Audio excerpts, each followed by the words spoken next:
ईश्वर शांत चित्त में प्राप्त होता। कामना मुक्त हो जाइए, कामना रहित हो जाइए, इच्छाएं त्याग दीजिए। जब आपकी अनंत इच्छाएं समाप्त हो जाएंगी तो मन धीरे धीरे शांत होने लगेगा। अच्छा एक बात बताओ, गंदा पानी बाल्टी में भरा हो, एक बाल्टी में गंदा पानी भरा है, एक बाल्टी में साफ पानी शुद्ध पानी भरा है। अब बताइए किस पानी में आपका प्रतिबिंब नजर आएगा, चेहरा किस पानी में दिखेगा? बोलो जोर से। गंदे पानी में क्या आपका चित्र दिखाई पड़ता है? साफ पानी में दिखता है ना। यदि पानी साफ हो तो आपका प्रतिबिंब चित्र नजर आता है, पानी गंदा हो तो नजर नहीं आता। मन गंदा होगा तो उस गंदे मन में भी ईश्वर का चित्र नजर नहीं आएगा। मन शुद्ध हो जाएगा तो ईश्वर का चित्र नजर आएगा मन मंदिर में। फिर भगवान को देखने तीर्थ नहीं जाना पड़ेंगे, फिर भगवान की झलक आपको यहां दिखाई पड़ने लगेगी। हम तो कहते हैं मेरी मां आप अपने मन को दर्पण बना दीजिए। मन को क्या बना दीजिए? क्या बनाइए? क्या बनाइए? जोर से बोलो। दर्पण। यदि मेरे पास दर्पण है तो आपकी छवि मेरे दर्पण में आ जाएगी कि नहीं? हाँ या ना? हाँ या ना? यदि दर्पण नहीं है तो मैं आपकी छवि कैसे लूंगा? चित्त को, मन को क्या बनाना पड़ेगा? जब आप अपने मन को, अच्छा दर्पण में धूल जमी हो तो भी चित्र नजर नहीं आता। दर्पण बिल्कुल साफ होना चाहिए तो प्रतिबिंब नजर आएगा। मन को, चित्त को दर्पण बनाइए और जिस दिन मन दर्पण बनेगा ईश्वर की छवि डाउनलोड हो जाएगी, ईश्वर दिखाई पड़ने लगेगा मन मंदिर में। यही मन मंदिर है। बाहर के मंदिर से काम नहीं बनेगा, भीतर के मंदिर से काम बनेगा। मंदिर बाहर नहीं होने चाहिए, मंदिर भीतर होना चाहिए। मंदिर पत्थर का नहीं होना चाहिए, मंदिर मिट्टी का नहीं होना चाहिए। मंदिर तो मन का होना चाहिए, मन मंदिर होना चाहिए। मन का मंदिर, मन ही मंदिर बन जाए तो ईश्वर से मिलना सहज हो जाएगा, सरल हो जाएगा। और यदि तुम पत्थर के मंदिर में भगवान को ढूंढते रहे तो फिर ढूंढते रहो। बाप दादे भी ढूंढते ढूंढते मर गए। चित्त को दर्पण बनाइए, मन को दर्पण बनाइए, साफ करिए इसे।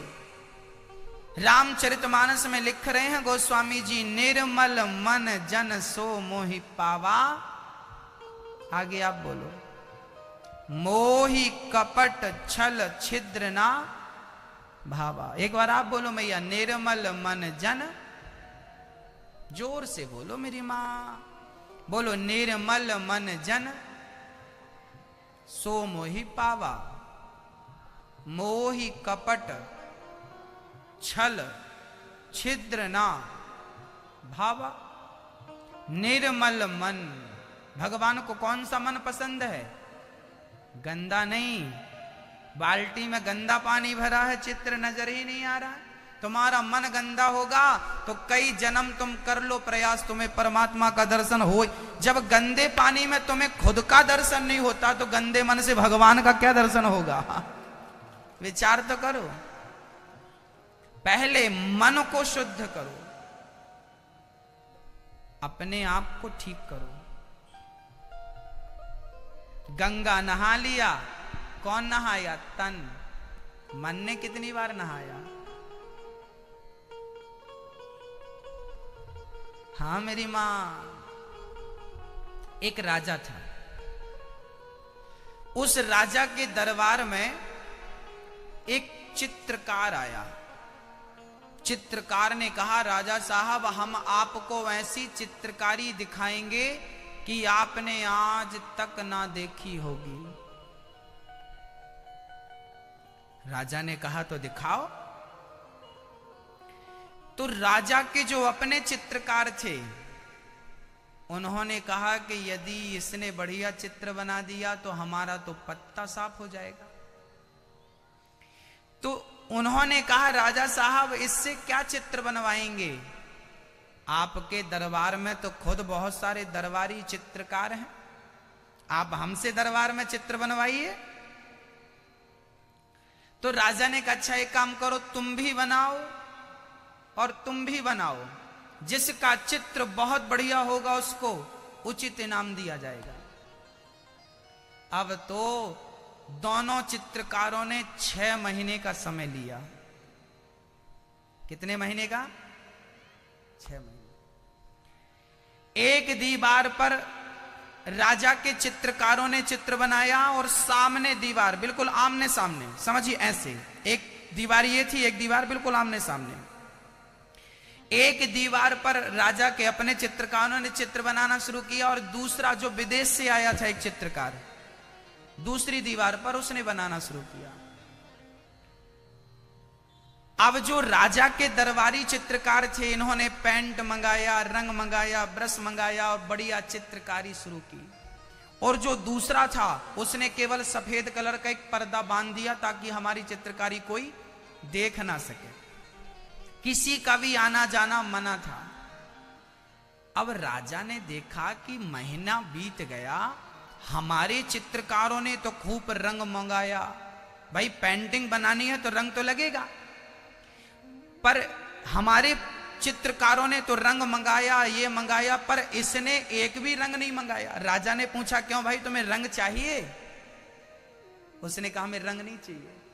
अब सब हैरत में पड़ गए, राम राम, बिना रंग का ये कैसा चित्र बनाएगा? और ये राजा के जो दरबारी थे ना, इन्होंने 6 महीने में इतना बढ़िया चित्र बनाया साहब, वाह। 6 महीना पूरा हुआ, लोगों को बड़ा संशय था कि इन्होंने तो रंग लेके चित्र बनाया है, ये बिना रंग के कैसा चित्र बनाया होगा। सबके अंदर उत्सुकता थी देखने की। 6 महीना पूरा हुआ, आज का दिन निश्चित हुआ। राजा ने कहा दिखाओ। राजा गए तो सबसे पहले अपने दरबारियों के, अपने चित्रकारों का चित्र देखा। राजा ने देखा, वाह इन्होंने गजब चित्र बना रखा था, कितना बढ़िया चित्र था। और बड़ी बड़ी सड़कें, ऐसा लग रहा था कि ये सही में सड़क है, इनमें चलो।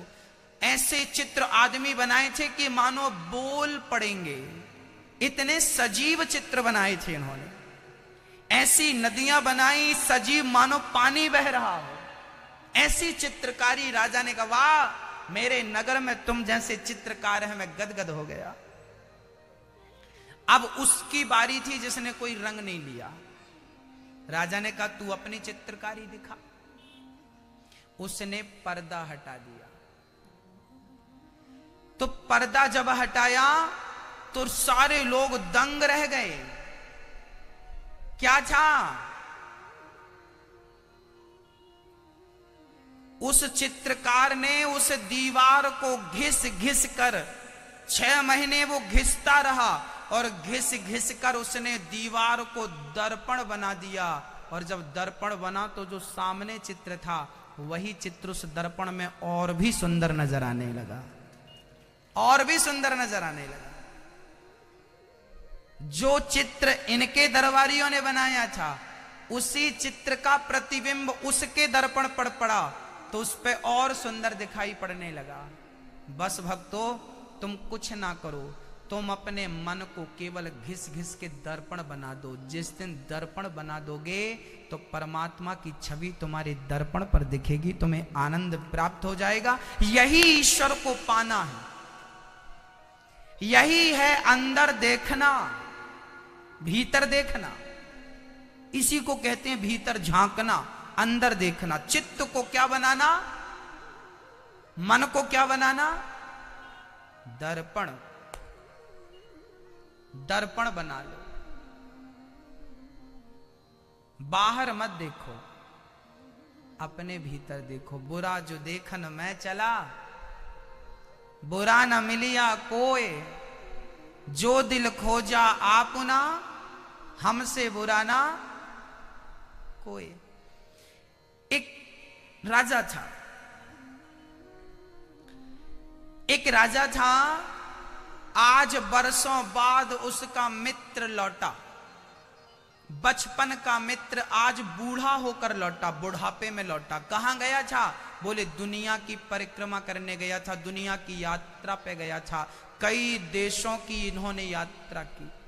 आज राजा ने अपने मित्र का बड़ा स्वागत किया, क्योंकि वो मित्र उसका बचपन का लंगोटिया यार था, साथ में पढ़ते खाते थे। एक राजा बन गया और दूसरा दुनिया की यात्रा पे निकल गया। यात्रा करते करते पैदल यात्रा करी ना, बैलगाड़ी से यात्रा करी तो कई वर्षों लग गए। बुढ़ापा आज 70 साल की उम्र में लौटा। राजा ने अपने मित्र का स्वागत किया, मित्र आओ, ये बताओ मित्र कैसा रहा तुम्हारा दुनिया का भ्रमण, कैसी रही यात्रा? बहुत अच्छी थी, बहुत आनंद आया, बहुत अच्छी यात्रा थी। मेरे लिए क्या लाए? मित्र ने कहा राजा आपके लिए मैं जो भी लेता, मुझे बात समझ में आ जाती कि जो मैं आपके लिए ले रहा हूं वो ऑलरेडी आपके पास है, तो फिर मैंने वो भी छोड़ दिया। फिर मुझे कुछ अच्छा लगा, मैंने उस पर चिंतन किया तो पाया कि ये भी आपके पास है, क्योंकि अब तो राजा हैं, क्या नहीं है आपके पास, पर आपके लिए एक चीज जरूर लाया हूं, वर मैं वो चीज आपको अकेले में दूंगा। राजा एग्री हो गया, तैयार हो गया, चलो। एकांत में राजा उस फकीर के संग बैठा और राजा ने कहा मित्र ये बताओ तुम क्या लाए हो मेरे लिए? अच्छा, उस आदमी के कंधे पे एक फटा सा झोला था, कुछ भी नहीं। उस छोटे से झोला में राजा के लिए क्या तोहफा हो सकता था, क्या दे सकता था वो? तब उस आदमी ने झोले से एक छोटी सी चीज निकाली, इतनी सी चीज, और राजा को दे दी, ये तुम्हारे लिए। राजा ने उसे खोला तो वो 4 पैसे का दर्पण था। क्या था? क्या था? क्या था? क्या था? दर्पण, शीशा। राजा ने कहा मुझे समझ नहीं आया मित्र, तुम मेरे लिए ये लेकर आए हो? तब उस मित्र ने गजब की बात कही, मित्र तुम राजा हो, तुमने दुनिया के दोष बहुत देखे होंगे, दुनिया के लोगों के दोष बहुत देखे हैं, ये दर्पण तुम्हारे लिए, जब कभी फुर्सत मिल जाए तो इस दर्पण में तुम अपने आप को देख लेना, अपने आप को देख लेना। बस भक्तों, जिस दिन आपने अपने आप को देख लिया उस दिन ईश्वर को देखना सरल हो जाएगा। ईश्वर तब तक ही कठिन है जब तक आपने अपने आप को नहीं देखा। ईश्वर उस दिन सरल हो जाएगा जिस दिन आपने अपने आपको देख लिया। अच्छा, आपसे मैं पूछ रहा हूं, आप जितने लोग यहां बैठे हैं, दिल में हाथ रखकर बताइए, आपने दूसरों को बहुत बार देखा होगा, क्या सच बताइए आपने अपने आप को आज तक देखा? दर्पण में आपने केवल अपनी शक्ल देखी होगी, अपना व्यवहार और अपना स्वभाव आपने कभी नहीं देखा होगा। आज आप अपना व्यवहार, आपका व्यवहार जमाने के प्रति कैसा है, आपका स्वभाव दुनिया वालों के प्रति कैसा है, एक बार अपने आप को दर्पण में देखिएगा कि आप कैसे हैं। कहीं आप झूठे तो नहीं हैं, कहीं आप कपटी तो नहीं हैं, कहीं आप धोखेबाज तो नहीं हैं?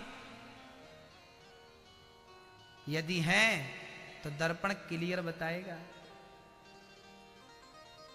कि झूठा तू नहीं है, झूठा तो मैं हूं, कपटी तू नहीं है, कपटी तो मैं हूं।